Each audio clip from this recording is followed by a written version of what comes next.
हाँ, हम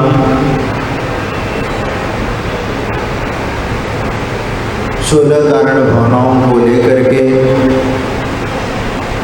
हम उसको जानने का हम प्रयास कर रहे हैं और उसको जीवन में उतारने की प्रक्रिया के बारे में विचार कर रहे हैं। हमारा प्रयास है कि हमारा शेष जीवन हम ऐसी जिंदगी जिए जिसके माध्यम से हमारा जीवन में सही दृष्टि, सही ज्ञान और सही आचरण हमारे जीवन में आ जाए। और जब हमारी दृष्टि सही हो जाती है तो सच्चे देव, गुरु और शास्त्र इनके प्रति हम स्वीकार कर लेते हैं उस स्वरूप को, और उसको हमने आत्मसात करके और उनके आदर्शों को हम साथ लेते हुए और उनका मार्गदर्शन लेते हुए हम अपने जीवन में उस मोक्ष मार्ग की ओर बढ़ने का प्रयत्न करते हैं। वीतराग मार्ग पर चलकर पापों से रहित आचरण करने के लिए हम ज्ञान, ध्यान और तप का हम आलंबन लेते हैं और निग्रंथ साधुजन हमारे गुरु हैं।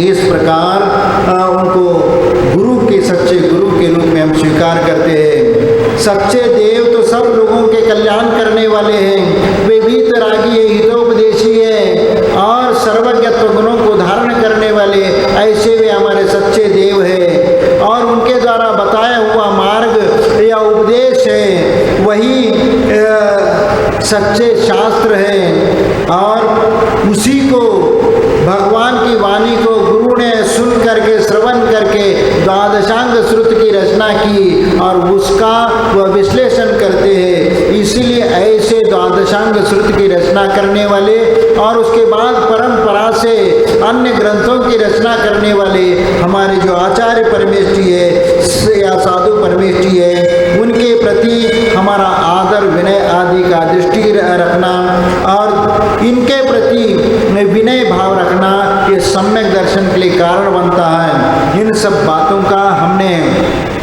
पीछे अध्ययन करके आए हैं और उसके बाद हम इस 16 कारण भावनाओं में विनय संपन्नता के बारे में समझने का प्रयास करेंगे, क्योंकि दूसरी भावना जो है वह विनय संपन्नता, और विनय संपन्नता का मतलब नम्रता। विनय पूज्य पुरुषों के प्रति आदर या सम्मान का भाव रखना, उनकी सेवा शुश्रूषा करना, उनका सत्कार का भाव रखना आदि ये विनय संपन्नता है। और आचार्य परमेष्ठी कहते हैं कि इंद्रियों पर विजय पाना, कषायों को जीतना और जिनवानी के अनुकूल आचरण करना भी ये विनय संपन्नता है। और इसीलिए ऐसे वास्तविक विनय को अंगीकार करके संसार में, संसार सागर से दूर होने का हमें प्रयत्न करना, क्योंकि संसार में विनय के अनेक रूप देखने में आते हैं और संसार में वैसे दो प्रकार के महत्व रूप से दो प्रकार के विनय है, एक लौकिक विनय और एक पारलौकिक विनय। लौकिक विनय 4 प्रकार का है और पारलौकिक विनय 5 प्रकार का है। इनको हमें समझने की आवश्यकता होती है, क्योंकि जब तक हम विनय के प्रकार नहीं समझेंगे, किसके लिए कहाँ पर कौन सा विनय करते हैं, इसका यदि ज्ञान हो जाता है तो उसके अनुसार हम अपने जीवन में वो विनय गुण को लाने का प्रयत्न करते हैं। और जहाँ पर अहंकार आ जाता है, जहाँ पर कठोरता आती है, वहाँ झुकाव नहीं रहता है, वहाँ विनयता नहीं रहती है, तो निश्चित वह कहीं ना कहीं ठोकर खा करके वह गिरने के अलावा उसके जीवन में कुछ भी नहीं होता। क्योंकि जैसे आंधी तूफान में जैसे बांस का पेड़ या घास होती है तो वह हवा के झोंके में ऐसे झुक जाती है और नीचे दब जाती है और हवा निकल जाने के उपरांत दोबारा वह खड़े हो जाती है। लेकिन बड़े बड़े वटवृक्ष जैसे जो पेड़ है अपना सीना तान करके खड़े हो जाते हैं कि मुझे कौन गिरा सकता है, मुझे कौन हाथ लगा सकता है, ऐसी भावना करके वह खड़ा तान करके बैठता है। तो वह आंधी के साथ ऐसी जोरदार आंधी आती है कि वह पेड़ टूट करके जड़ से गिर जाता है, जड़ से उखड़ करके गिर जाता है। इसी प्रकार अहंकारी व्यक्ति की दशा होती है। इसलिए विनय में विनय संपन्नता ये गुण ये सबसे महत्वपूर्ण बात होती है। इसलिए हमारे जीवन में जब तक विनय गुण नहीं आएगा तब तक हमारा आत्मा का विकास नहीं होगा, क्योंकि विद्या विनय नहीं आती, विद्या विनय से आती है। विनयात याति पात्रता, और विनय से पात्रता आती है, और विनयात याति पात्रता, और पात्रता आने से उनमें वह सज्जनता का गुण भी आ जाता है, विवेक गुण भी आ जाता है, और इसीलिए उस विनय गुण को धारण करके अपने जीवन में सब, और विनय गुण यदि हमारे भीतर है तो इससे हम शत्रु को भी अपना बना सकते हैं। हमारे भीतर वह गुण प्रकट हो सकता है, क्योंकि विनय में इतनी ताकत होती है कि शत्रु को भी मित्र बनाने की। इसीलिए हम अपने जीवन में यदि कोई शत्रु ही बनाता जा रहा है और अपने व्यवहार से ही वह दूसरों को शत्रु बनाता चलता है, इसलिए हमारा व्यवहार सबसे महत्वपूर्ण होता है। इसलिए लौकिक विनय में ऐसे 4 विनय बताए हैं। एक तो लोकानुवृत्ति विनय, एक अर्थ निमित्तक विनय, और विषय निमित्तक विनय, और भय विषयक विनय। ये 4 प्रकार के विनयों का कथन किया है। इसके माध्यम से ये लौकिक धर्म चलता है, लौकिक व्यवहार चलता है, और इसी के माध्यम से यह संसार की ओर अग्रसर हो जाता है। इसीलिए जो देश काल के अनुरूप धन संपत्ति आदि देना, अपने अनुकूल वचन बोलना, अपनी सामर्थ्य और स्थिति के अनुसार लोक व्यवहार निभाना, यानी आसन में उठकर खड़े हो जाना, हाथ जोड़ना, आसन देना, और अतिथि सम्मान करना आदि ये लोकानुवृत्ति विनय है। और ये लोकानुवृत्ति विनय आप अपने व्यवहार में भी उपयोग में लाते हैं, क्योंकि यदि ज्ञानार्जन करना है तो शिक्षक के पास जाते, वो ज्ञानी के पास जाते हैं, पंडित के पास जाते हैं, और वहाँ पर ज्ञानार्जन करने का प्रयत्न करते हैं। जहाँ पर भी जो ज्ञान प्राप्त हो सकता है तो वह शैक्षणिक माध्यम से भी वह ज्ञान प्राप्त करने के लिए जाते हैं, लेकिन उस ज्ञान में विनय भी होना चाहिए, अपने गुरुजनों के प्रति सम्मान की भावना होना चाहिए। नहीं तो आजकल ये स्थिति हो गई कि यदि टीचर यदि ज्ञानार्जन का करा रहा है, लेकिन नीचे बैठे बैठे वह विद्यार्थी कुछ इधर उधर की बातें करता रहता है, या ध्यान नहीं देता पढ़ने में, या वह उसको जिस प्रकार गुरुजनों के प्रति सम्मान के भाव रखना चाहिए वह सम्मान का भाव उसमें नजर नहीं आता। और यदि कोई प्रश्न पूछे और यदि उसको प्रश्न का उत्तर नहीं आता तो उल्टा सीधा जवाब अपने टीचर को देना शुरू कर दे। अरे मुझे नहीं आता है तो तुम्हें क्या करना है, हाँ? और यदि गुरुजनों के प्रति यदि सम्मान का भाव नहीं रहेगा तो कभी भी जिंदगी में विनय व ज्ञान अर्जित नहीं कर सकते हैं। और इसीलिए गुरुओं का विनय क्यों किया जाता है? जितना विनय और व्यवहार कुशल होकर के व्यवहार करोगे तो गुरु का आपके प्रति भी अपने आप में झुकाव हो जाता है, जिसके माध्यम से वह आपको जो भी जरूरत पड़ेगी, जो भी ज्ञानार्जन की जरूरत है, इसके अलावा अपने जीवन के अनुभव भी उनको बता करके उनको सही मार्ग पर, सही दिशा दे करके उसको सही मार्ग पर ले जाने का प्रयत्न करते हैं। लेकिन यदि वह गुरु से उल्टा बहस करना शुरू कर देता है और या उल्टा जवाब देना शुरू कर देता है तो वहाँ पर वही स्थिति हो जाती है कि उनके प्रति वह ज्ञानार्जन का मार्ग अवरुद्ध हो जाता है, और जो उसको ज्ञान प्राप्त करना है वह ज्ञान ऐसे ही सहजता से प्राप्त नहीं हो सकता। इसीलिए विनयवान ही वह ज्ञानार्जन करता है और अपनी विद्या को बढ़ाता है, और विनय उस विद्या से ही हमारे भीतर वह पात्रता आती है, विवेक बुद्धि आती है, और उस विवेक से ही वह मोक्ष मार्ग पर आगे चलता है। लोक व्यवहार में रहते हुए एक व्यवहार अपना करके वह लोक में एक सदाचार का व्यवहार बना लेता है। इसीलिए वह विनय सबसे महत्वपूर्ण है, क्योंकि विनयवान व्यक्ति भी कहीं पर भी चले जाए, और ज्ञानी व्यक्ति उस ज्ञान से वह कहीं पर भी चला जाए तो वह विद्वान व्यक्ति सर्वत्र पूजते हैं। ऐसा क्यों कहा जाता है? विद्वान सर्वत्र पूजते हैं। और मूर्ख व्यक्ति हर जगह अपमानित होता है। क्यों होता है? क्योंकि उनके पास वह भाषा नहीं है, विनय नहीं है, और वह उस प्रकार का सम्मान का भाव भी नहीं है और व्यवहार गुण भी नहीं है। इसीलिए जहाँ जहाँ पर भी चला जाता है वहाँ पर उसको मार खानी पड़ती है। यानी इसका मतलब वहाँ उसको अपमान सहन करना पड़ता है, और इसके लिए वह व्यवहार कुशल नहीं होने के कारण वह दुखी ही दुख हो जाता है। क्योंकि संसार में उसको कहीं पर भी सुख नहीं मिलने वाला। जहाँ भी चले जाए वहाँ पर यदि नुक्से ही निकालता रहेगा तो वह कभी अपना आत्मा का उद्धार नहीं कर सकता, वह कभी उसका जीवन कभी भला नहीं हो सकता, उसका कोई उद्धार नहीं हो सकता। इसीलिए हमें इस बात का भी ध्यान रखना चाहिए कि विनय ये सबसे महत्वपूर्ण बात है। और इसके उपरांत आता है कि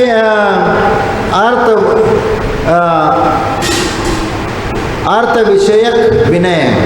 अर्थ का मतलब यहाँ प्रयोजन की सिद्धि के लिए स्वार्थवश हाथ जोड़ना, स्वार्थवश हाथ जोड़ना, अपने लाभ के लिए। यदि कोई दुकान में आ गया कि भाई साहब राम राम या नमस्कार भाई, क्योंकि भैया आ जाओ। यदि कई बार ये भी होता है कि उसका इतना सम्मान कर लेते कि उसको चाय भी पिलाते और पानी भी पिलाते और कैसे क्या है और हालचाल पूछ लेते, तो सामने वाला ग्राहक वह सोचता है कि कोई कुछ कपड़ा लेने या कोई भी सामान लेने आया तो खाली हाथ वह जा ही नहीं सकता। और वह दुकानदार इतना होशियार होता है, चाय पिला करके चाय का पैसा भी उसमें वसूल कर लेता है। वह बनिया है तो बनिया अपना विनय दिखाता है और ये करता, लेकिन एक व्यवहार होता है। इस व्यवहार से वह अपना माल बेचना जानता है, उसके लाने वह कैसे क्या करना, उसको पटाने का काम वह बहुत आप अच्छे तरह से जानते हैं। तो इसीलिए ये एक व्यवहार स्वार्थवश जो हाथ जोड़ना होता है, विनय करना होता है, वह अर्थ विषयक वह विनय माना जाता है। अर्थ यानी धन दौलत सोना चांदी आदि को प्राप्त करने के लिए आप विनय करते हैं। देख लेना, यदि कभी घर में यदि पति से यदि कोई सोना चांदी का यदि कोई सामान खरीदवाना है तो देख लेना वह कैसे बातें करती है और उसको अपने पति को पटा करके नहीं ये चीज़ चाहिए और उसको लुभा करके वह तो उनको चाहे वह उनका तनख्वाह पूरे उसमें चला जाए कोई बात नहीं, लेकिन ये चीज़ चाहिए तो आ जाएगी वह। यानी इस प्रकार बोल करके व्यवहार संभाल करके पति को राजी कर लेते हैं, तो ये भी एक विनय है। ये अर्थ विषयक विनय माना जाता है। और इसके अलावा भौतिक विषय निमित्तक विनय, और यदि को भौतिक सुख सुविधा और संसाधनों को प्राप्त करने के लिए, उसकी पूर्ति करने के लिए, इंद्रिय सुखों की प्राप्ति करने के लिए और हम ऐसा व्यवहार करते, क्योंकि देखो यदि इंद्रिय विषयक सुख पाने के लिए भी आप उसके साथ व्यवहार ऐसा विनय पूर्वक करता है कि वह हर खुशी देने के लिए तैयार हो जाता है, हर काम करने के लिए तैयार हो जाता है, और इसलिए सामने वाले को प्रसन्न करके अपना काम निकालने का काम करता है। यह होता है विषय निमित्तक विनय। और इसके उपरांत भय विषयक विनय, जैसे भय के वशीभूत होकर के दबाव में आकर के सामने के वाले को हाथ जोड़ना, और ये भय विषयक विनय है।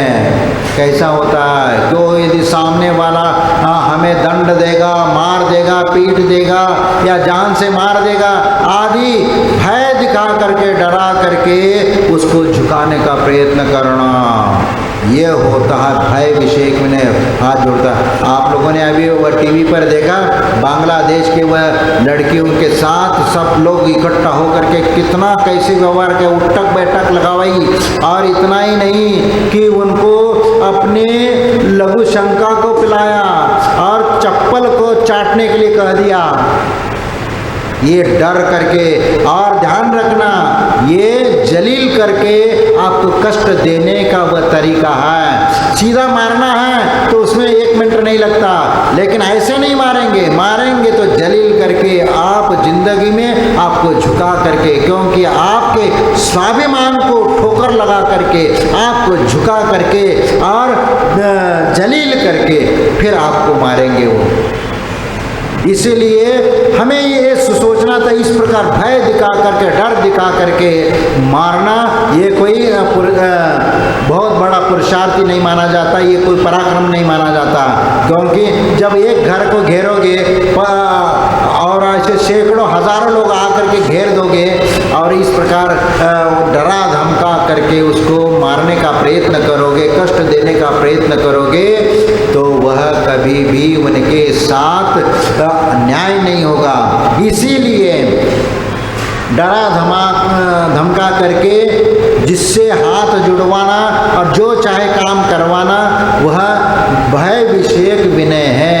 वह मजबूरी में होकर के कर रहा, वह विनय नहीं कर रहा, अपने मन से नहीं कर रहा है, लेकिन डर दिखा करके। हाथ नहीं जोड़ेंगे तो गर्दन काट देगा या मुझे मार देगा या जान से मार देंगे, सब लोग इकट्ठा लट से मारेंगे, हाथ से मारेंगे, पाँव से, जूतों से मारेंगे, किसी से भी मार सकते हैं वह कोई दया माया वहाँ पर नहीं है। इसीलिए आप लोग ज़्यादा दया करते हो, आपके साथ अन्याय होने के उपरांत भी आप देखते भी है और आंखों से देखते हुए भी कहते हैं कि बाद में करते कि अरे चलो छोड़ दो, क्षमा कर दो, चलो छोड़ो।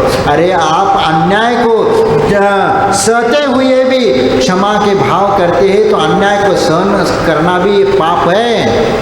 आप दूसरों का अन्याय को ऐसे कैसे सहन कर रहे हो? क्योंकि आपका अधिकार है, आपके अपने अधिकार को प्राप्त करने का अधिकार है, लेकिन आप अपने अधिकार से वंचित होकर के और वह डर के कारण आप यदि अपने परिवार के लेकर के या अपने घर परिवार या जमीन जायदाद को लेकर के डर करके उससे सामने हाथ जोड़ रहे, तो आपका ये डरना आपके लिए और घातक हो जाएगा। डर करके कोई काम करोगे तो और तुम्हें डराया जाएगा और तुम्हें कष्ट दिया जाएगा और तुम्हें दुखी किया जाएगा। आप विचार करो, अभी बांग्लादेश में क्या हो रहा है, वो जजिया कर लगा रहे हिंदुओं के ऊपर। जजिया कर क्या होता है? जैसे औरंगजेब ने हिंदुओं के लिए यदि वहाँ पर यदि धर्म परिवर्तन नहीं करते तो जजिया कर लगाते और उनके लाने अलग से टैक्स देना पड़ता है। और अलग से टैक्स का मतलब ये है कि वह हर महीने या हर इसमें आप इतना धन आपको राजा को देना ही है। उस प्रकार का टैक्स अब बांग्लादेश में वह जो सीरिया कानून को लादना चाहते वो लोग उनसे जा करके करते और ऐसे 10-20 लोग जाते हैं और उस घर को घेर लेते हैं, दुकान में जाते हैं और दुकान को घेर लेते हैं। लाओ इतने 10,000 दो, 20,000 दो, नहीं देंगे तो तोड़ फोड़ करेंगे, मारा पीटी करेंगे, ये करेंगे। और वह कहता है यदि तुम्हें यहाँ रहना है, नहीं है तो यहाँ से दुकान छोड़ो और तुम अपने कहीं दूसरी जगह चले जाओ, नहीं है तो यहाँ रहना है तो जजिया कर देना पड़ेगा, 10,000 दो। और यदि 10,000 देंगे तो भी छुटकारा मिलेगा, कोई ज़रूरी नहीं। फिर ये जो ग्रुप था ये चला गया तो दूसरा ग्रुप आ जाएगा, वो कहेगा तुमने उनको 10,000 दिया, अब हमें भी 10,000 दो या 20,000 दो। तो कब तक ऐसा करता रहेगा? परेशान हो करके अपने आप वो छोड़ करके जाएगा। और यदि छोड़ के जाए तो जमीन जायदाद को छोड़ के कैसे जाए? और बेचना चाहे तो लाखों की संपदा को कौड़ी के भाव में आपको दे के जाना पड़ेगा। तो इस प्रकार प्रताड़ना वहाँ पर हो रही है। और फिर भी हम आंखें मूंद करके यहाँ यदि बैठ जाएंगे तो आने वाले समय में तुम्हारे ऊपर भी इस प्रकार का प्रसंग आएगा। अभी बांग्लादेश में हो रहा है, कल भारत में हो जाएगा तो तुम कहाँ जाओगे? और वहाँ से तो यहाँ लौट के आओगे और यहाँ यदि हो जाएगा यहाँ से कहाँ जाओगे? हाँ, यदि इस बात को गंभीरता से हम विचार नहीं करते और फिर भी हम ऐसे लोगों को हम प्रोत्साहन देते हैं और ऐसे लोगों के साथ खड़े हो जाते हैं, तो हम कैसे लोग हैं? हाँ, जानते हैं, देखते हैं कि ये हमारे हितैषी नहीं है, फिर भी हम ऐसे सपोर्ट करने वाले लोगों को हम प्रोत्साहन देते हैं और उनको हम वोट डालते हैं, तुष्टीकरण करने वालों को समर्थन में खड़े हो जाते हैं। फिर भी हम समझ नहीं पाते हम किसको वोट डाल रहे हो। ऐसी सरकार को हम वोट डाल रहे हो तो जो ऐसी चुन करके आ रही है वह इनका सपोर्ट करती है। और इस प्रकार यदि लूट मार करती है, किडनैपिंग करती है और जमीन जायदाद हड़पने का प्रयास करती है, और ऐसी सरकार को सत्ता में लाने का यदि प्रयास करोगे तो पुनः तुम्हारे साथ तो फिर वही होगा। जब तुम्हारी साथ यदि कोई अनर्थ होगा तो कोई बोलने वाला नहीं मिलेगा। आज बांग्लादेश में जितने हिंदू लोगों का कत्ल हो रहा है या महिलाओं के साथ जो अन्याय हो रहा है, अत्याचार हो रहा है, वह सब दुनिया देख रही है और दुनिया से आवाज़ उठ रही है। लेकिन फिर भी आज यहाँ पर इस देश में ऐसे तुष्टीकरण वाले लोग हैं, उनके मुंह छिल गए हैं, वह उनके मुंह से आवाज़ नहीं निकल रही है, गलत हो रहा है, यह ऐसा नहीं होना चाहिए। क्योंकि वोट बैंकिंग की राजनीति है कि यदि मैं कुछ बोलूँगा तो ये लोग मुझे वोट नहीं देंगे।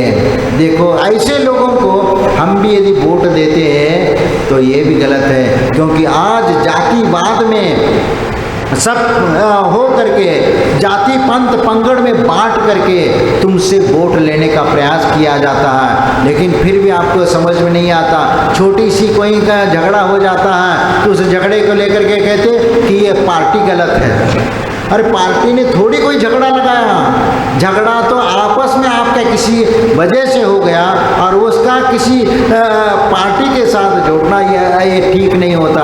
लेकिन ये भी देखो कि ये अपना घर का झगड़ा किसी पार्टी के साथ जोड़ना ये सही नहीं माना जा सकता। इसीलिए हमें इस बात का विचार करना चाहिए, जब हम बटन दबाने जाते हैं तो हमें ध्यान रखना चाहिए कि जिसको हम बटन दे रहे, बटन दबा रहे, वह हमारे हित में ये कितने हैं, हमारी रक्षा किसके द्वारा हो सकती है, और हमारे धर्म संस्कृति, देश धर्म और संस्कृति की रक्षा किसके माध्यम से हो सकती है, ये हमें देखने की ज़रूरत है। और ऐसे योग्य को ही हमें बटन दबाना चाहिए जिससे हमारी भी रक्षा हो, हमारे सबकी रक्षा हो। लेकिन आजकल क्या होता है कि कुछ तुष्टीकरण वाले जो लोग हैं वह आपस में झगड़ा लगाने का प्रयत्न करेंगे। कैसे? सामाजिक झगड़ा कराएंगे पैसे दे करके, और वो भी कैसे? तुम्हारे बीच में ही तुम्हारा व्यक्ति इस उस प्रकार झगड़ा करने के लिए ये करेगा। लेकिन वह ऐसा क्यों कर रहा है? वह तुम्हारा दोस्त हो सकता है, तुम्हारा मित्र हो सकता है, तुम्हारे सगे संबंधी हो सकता है, और उसके बातों में आकर हम झगड़ा करने के लिए तैयार हो जाते। लेकिन आपको ये मालूम नहीं है कि उसको किसी ने पैसा तो दे करके प्लांटेड तो नहीं किया, क्योंकि ऐसा हो रहा है, क्योंकि धन दे करके भैया ये झगड़ा करवाना है तो उस व्यक्ति को वहाँ भेजा जाता है जो तुम्हारे बीच का वह व्यक्ति होता है, और तुम्हारे बीच में वह झगड़ा करके वह जातिवाद को बढ़ा देता है। तो फिर आता है कि अरे भैया ये व्यक्ति है, ये हमारे विरोधी है, तो इसको मैं ये करूँगा नहीं, ये दूसरी जाति का है, फलाना इसका है, ये इसी से देश तोड़ने का काम हो रहा है। लेकिन इस बात को हम समझने का प्रयास नहीं करते। हमें इस बात को समझने की आवश्यकता है, देश के ऊपर यदि संकट आ रहा हो वो तो हमें जाति पंथ में विघटित होने की ज़रूरत नहीं। देश सुरक्षित तो हम सुरक्षित है। इसलिए हमारा समाज हमेशा देश के साथ खड़ा हुआ है, किसी के बातों में नहीं आया, और वह राष्ट्र हितों के साथ वह खड़ा होता है, और जिसमें राष्ट्रहित निहित है उसी को वो प्रोत्साहन करता है और उसी के साथ वह खड़ा होता है। इसीलिए जब देश के ऊपर संकट आता है और यह इस प्रकार तुष्टीकरण करने वाले जो लोग हैं उनके प्रति हमें ध्यान देना चाहिए कि ये लोग हमारे हितैषी नहीं है, ये देश के भी हितैषी नहीं है। आप विचार करो कि जो इतने सालों तक जिसने राज्य किया और गद्दी पर बैठे, उन्होंने एक मिलिट्री को, सैनिक को बुलेट प्रूफ जैकेट तक 60-70 साल तक दे नहीं पाए। और इतना ही नहीं, भारतीय गुप्तचर विभाग था उसको भी उन्होंने निकाल दिया। जो हमारे पड़ोसी देशों में गुप्तचरी करके वहाँ का देश की रक्षा के लिए जो काम करने वाले थे उनको भी उसको हटा दिया था। यानी देश के ऊपर आने वाले समय इतना कमज़ोर करो कि दूसरा व्यक्ति आ करके, जैसे बांग्लादेश में जिस प्रकार तख्ता पलट करके सत्ता हासिल किया गया, उस प्रकार करने की यहाँ पर षड्यंत्र चल रहा है। इसको हम समझते नहीं हैं कि ये ऐसा क्यों हो रहा है, क्योंकि आज ये स्थिति है, विदेशी ताकतें इस देश की संप्रभुता को तोड़ने का प्रयास कर रही है और इसीलिए हमें देश के साथ खड़े होकर कार्य करने की आवश्यकता है। और जो बांग्लादेश में जिन हिंदुओं के साथ अत्याचार हो रहा है, और मैं इस बात से, क्योंकि वह हमारी संस्कृति का हिस्सा है, इसीलिए हमें उन लोगों के साथ खड़े होकर के भी हमें मदद करनी चाहिए। इसीलिए एक विचार किया गया, कमेटी वालों से भी हमने चर्चा की है कि एक ऐसा जो बांग्लादेश में हो रहा है, वह आज हम खड़े नहीं हुए उनके साथ, उन हिंदुओं के साथ, तो कल के दिन हमारे ऊपर भी इस प्रकार की समस्या खड़ी हो सकती है। इसीलिए हम आज से उसका विरोध करने की जरूरत है और हमें सरकार को ज्ञापन भी देने की आवश्यकता है। इसीलिए एक ऐसा कार्यक्रम करके हम जुलूस के साथ जा करके हमें सरकार को ये देना चाहिए, जो बांग्लादेश में जो हिंदुओं के साथ हो रहा है वह नहीं होना चाहिए, और सरकार तक अपनी समाज की भावना, और इसके साथ सिर्फ अपनी समाज नहीं और समाज को भी साथ में लेकर के वहाँ जा करके निवेदन करना चाहिए और ये करना चाहिए, ये नहीं होना चाहिए। और यदि कल के दिन हमारे देश में भी यदि हो जाता है तो हमारे मदद के लिए भी ये लोग खड़े होंगे, ये भी हमें ध्यान रखने की आवश्यकता। हम यदि किसी के साथ खड़े होते तो दूसरा व्यक्ति भी हमारे दुख में खड़ा होने के लिए आ जाता है। इसीलिए परस्पर ग्रहो जीवानाम की बात आती है, तो हमें परस्पर ग्रहो जीवानाम की बात को सिद्ध करते हुए एक दूसरे जीवों के प्रति जो कष्ट में है उनका कष्ट दूर करने के लिए हमें खड़े होने की आवश्यकता है और उनके दुखों में सहभागी होकर के उनके दुख दूर करने का प्रयत्न हमें करना चाहिए।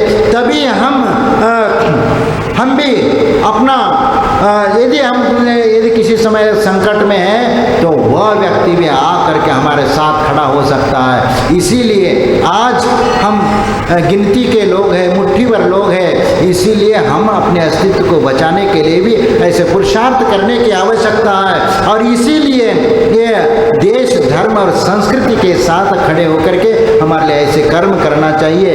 इस दिशा में हम लोगों को आगे बढ़ना चाहिए। इसीलिए ये विनय जो होता है, ये विनय इसीलिए एक उपकार होता है, वो उपकार इसलिए किया जाता है कि वह हमारे सधर्मी हैं। आप कहोगे कि महाराज हम हिंदू थोड़ी हैं, आप तो यही कहोगे ना, हाँ हम तो जैन हैं। अब ये बताओ कि जैन शब्द कब से शुरू हुआ? ये जैन कहने के लिए क्या सम्राट चंद्रगुप्त के समय कहीं जैन लिखा जाता था? सम्राट चंद्रगुप्त मौर्य लिखा जाता था, लेकिन वह जैन थे। सम्राट चंद्रगुप्त मौर्य जैन थे और अशोक भी जो जैन था बाद में बौद्ध धर्म स्वीकार किया।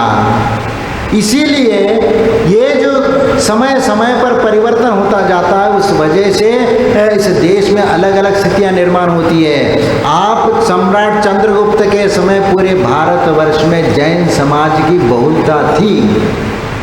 अब 40 करोड़ जैन थे उस समय, और जब स्वतंत्र हुआ उस समय 33 करोड़ थे। उस समय तो और कम था, लेकिन चंद्रगुप्त के समय 40 करोड़ थे जैन। तो सब कहाँ चले गए? या कन्वर्ट हो गए या भगवान के पास पहुंचा दिया उनको। यही हुआ, क्योंकि हमारे निष्क्रियता, हम आपस में लड़ते बैठे कि तू मैं ये करते बैठे कि भैया हमारा क्या लेना देना, उसका झगड़ा है वो संभाले, हमारा कोई इसमें ये नहीं है, हम उसके साथ नहीं खड़े होंगे।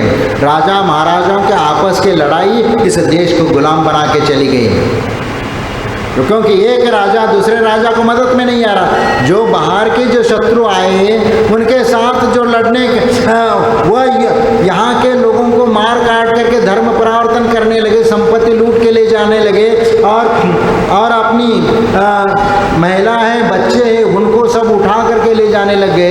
तो ऐसी स्थिति में हम आपस में इकट्ठा होना चाहिए था, लेकिन हम इकट्ठा नहीं हुए, आपस में हम बट गए। और इसीलिए शत्रु हमारे देश में अपना सत्ता जमा करके हजारों साल तक बैठे और हमारे गुलाम करना पड़ा। और उस समय हम चोरी छुपे भी रह करके भी, और जिस रूप में भी हमने अपने अस्तित्व को बचा करके रखा, वह पूर्वजों को हमें इतना उनके प्रति हमारा गर्व होना चाहिए कि हमने अपनी संस्कृति और धर्म को सुरक्षित रखा। लेकिन वह पर्याप्त नहीं है, क्योंकि उस समय जो परिस्थितियां निर्माण हुई और उसके लाने और कारण हो सकते हैं, लेकिन उनके सामने वो खुल करके नहीं आ सकते हो। इसीलिए उन्होंने घर में छुप करके भगवान की प्रतिमा रख करके उसको पूजा पाठ करके छुप करके रखते थे। इसीलिए प्राचीन मंदिर होते थे, उनमें शिखर कहीं नहीं होता था। आप पुराने जो 400-500 साल पुराने जो मंदिर होते थे या और भी होते थे, उनमें शिखर कभी नज़र नहीं आता था। उसमें फिर कैसे नज़र आते थे? गुम्मच टाइप का, ऐसा गोल गुम्मच वाला, जो मस्जिदों का जो गुम्मच होता है ना, वैसे आपको वो मंदिर के ऊपर गुम्मच नज़र आता था। या कहीं कहीं तो शिखर ही नहीं, गुम्मच भी नहीं रहता था, यानी वो पूरा सपाट। भीतर तो मंदिर है, लेकिन बाहर से देखेंगे तो मकान जैसा लगेगा, मकान ही है, कोई बड़ा मकान होगा ऐसा लगेगा। इस प्रकार उन्होंने अपनी धर्म की रक्षा की है। लेकिन आज हमें यदि कोई संकट में है, कोई दुखी है, हमारा ही सधर्मी बंधु यदि वह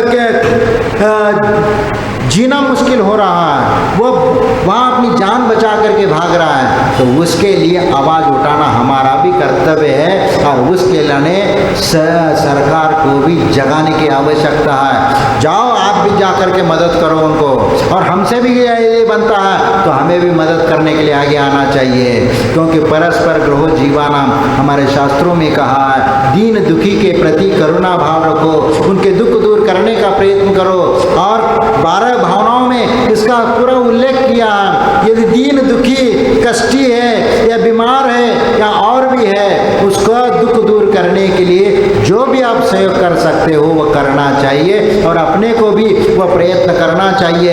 यही तो हमारा दया धर्म कहलाता है, अहिंसा परमो धर्म कहलाता है। क्योंकि दुखी जीवों को दुख दूर करने में यदि हम आगे आ जाते हैं तो हमारा वह धर्म है, कर्तव्य है। इसलिए उस कर्तव्य का पालन करने के लिए हमें अपना हाथ बटोरना चाहिए और आगे उनकी रक्षा करना चाहिए। आखिरी बात हिंदू शब्द को लेकर के हम विकल्प करते हैं, लेकिन ये बताओ कि हिंदू ये जो शब्द आया है, क्या हिंदू कोई कौम है, कोई जाति है, कोई पंथ है या पंगड़ है, क्या है? हिंदू शब्द जो आता है, हिंदू शब्द की जो उपमा दे रहे हैं, तो हिंदू समाज। अब हिंदू समाज कौन है भाई? कोई जैसे सिख समाज कहते हो तो अलग से वर्ग नज़र आता है, ब्राह्मण कहते हैं तो अलग वर्ग, जैन कहते हैं तो अलग समुदाय नज़र आता है, या जाट है, गुजर है, या अलग अलग जो कौम है उनका यदि नाम लेते हैं तो वह अलग अलग नज़र आता है, अलग अलग समुदाय। लेकिन हिंदू कहने से कौन सा समुदाय आता है बताओ? अब हिंदू शब्द को लेकर के हम इतना ये होते हैं कि हिंदू ने ऐसा किया वैसा किया आदि बात करते हैं, तो हिंदू है कौन भाई? हाँ,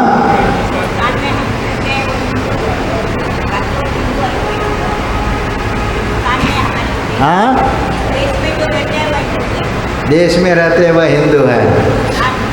देखो, अभी मालूम ही नहीं कि हिंदू शब्द कहाँ से निकला और कहाँ आ गया। हाँ, सिंधु से हिंदू ऐसा भी नहीं है, सिंधु से हिंदू बना ऐसा नहीं है, उसका कोई लिंक ही नहीं है। सिंधु है तो सिंधु का हिंदू कैसे बना? सी से ह बनता है क्या? व्याकरण शास्त्र में भी कहीं स से ह नहीं बनता। देखो, वो समझो, मैं बता रहा हूँ आपको हिंदू शब्द की उत्पत्ति कहाँ से हो रही है। जो हिंसा शब्द, हिनस्ती शब्द है, हिनस्ती शब्द है, उससे हिंदू शब्द उत्पन्न हुआ है। और इसीलिए कहा है ही हिनस्ती पापम इति हिंदू, जो पाप की हिंसा करता है वह हिंदू। अब पाप की हिंसा करता है का मतलब ही क्या हुआ? पाप की हिंसा का ये निगेटिव बात है, यहाँ पर ध्यान रखना, निगेटिव बात कहा जा रहा है। पाप की हिंसा करता है यानी पाप नहीं करता, पाप नहीं करता है तो हिंसा नहीं करता, तो अहिंसा का पालन करता है, यानी अहिंसा धर्म का पालन करते हो तो हिंसा का पाप हो गया, यानी उस हिंसा जो पाप है उसका आप हिंसा करते हो। पाप की हिंसा करना वह अहिंसा है, इसीलिए हिनस्ति पापम इति हिंदू अथवा हिंसा प्रदूष्यति दूरी करोति हिंदू रीति प्रयुक्ति। हिंसा से जो दूर होता है या उससे दूर रहने का प्रयत्न करता है वह हिंदू है। तो आप कौन है ये बताओ? आप हिंसा करने वाले हो या हिंसा से दूर रहने वाले हो? हाँ, हिंसा से दूर रहने वाले हम हिंदू हैं, सबसे पहला हमसे ही।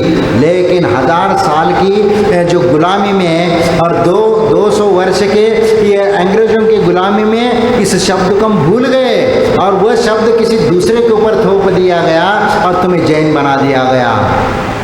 और तुम तो जैन हो, जिनकी उपासना करने वाले तुम जैन हो। अरे तुम अलग हो, ब्राह्मण है, अरे तुम तो ब्रह्मा की उपासना करने तुम ब्राह्मण हो। अब सिखों को कह दिया, उनको अलग कर दिया। इस प्रकार सभी धर्म को अलग अलग करके बांट दिया और यहाँ 200 साल तक अंग्रेजों ने राज्य किया और उसी के हम शिकार है कि हम अपने जाति पंथ में बट गए। वैसे तो पहले राजा महाराजाओं के समय जिसका जो कर्म होता था, कर्म के अनुसार उसका जाति धर्म निर्धारित होता है। क्योंकि जो फूलों का काम करता है वो माली हो गया, बगीचा वगैरह बना करके फूल बेचने का काम करता है वो माली हो गया, या वही उसी माली को तो मंदिर में साफ सफाई मंदिर की व्यवस्था में लगाते हैं तो वह भी माली कहलाता है। जो लोहे का काम करता है लोहार हो गया, और जो बर्तनों का काम करता है वह ठठेरा हो गया। तो इस प्रकार अलग अलग जाति और उनके कर्म के अनुसार पड़े हैं।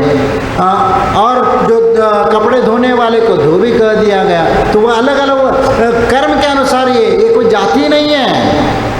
एक समय एक वर्ग ऐसा था, या जो लकड़ी का काम करने वाला बड़ा ही हो गया।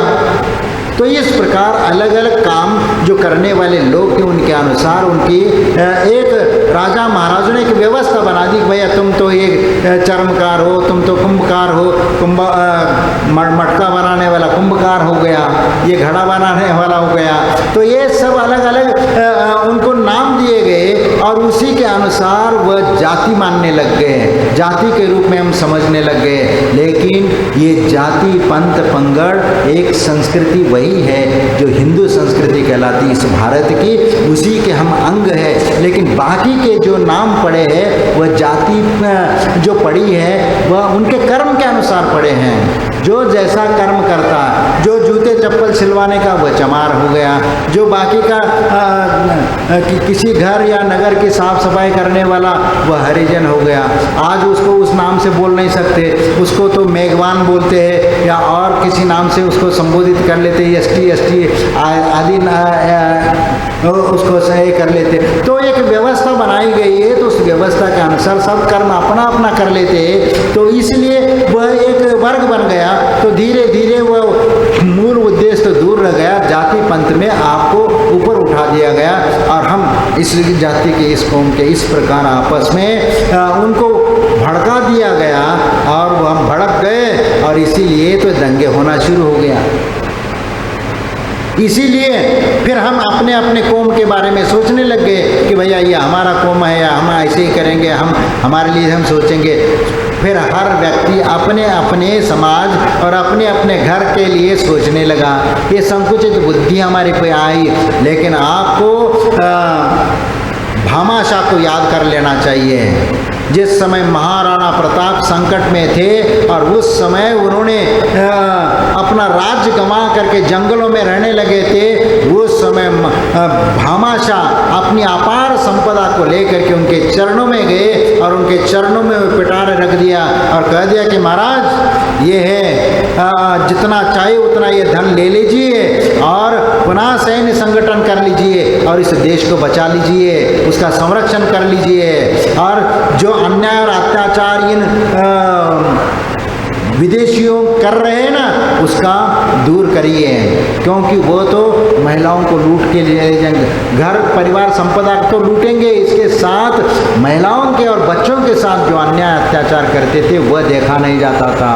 इसीलिए वहाँ पर सब ये हैं। और देखो वहाँ पर चित्तौड़गढ़ में भी वहाँ पर महाराणा प्रताप का वह किला था, वहाँ पर भी जैन मंदिर और वह स्तंभ आपको मिलता है, मानस स्तंभ। वह ये सब संस्कृति कहाँ से?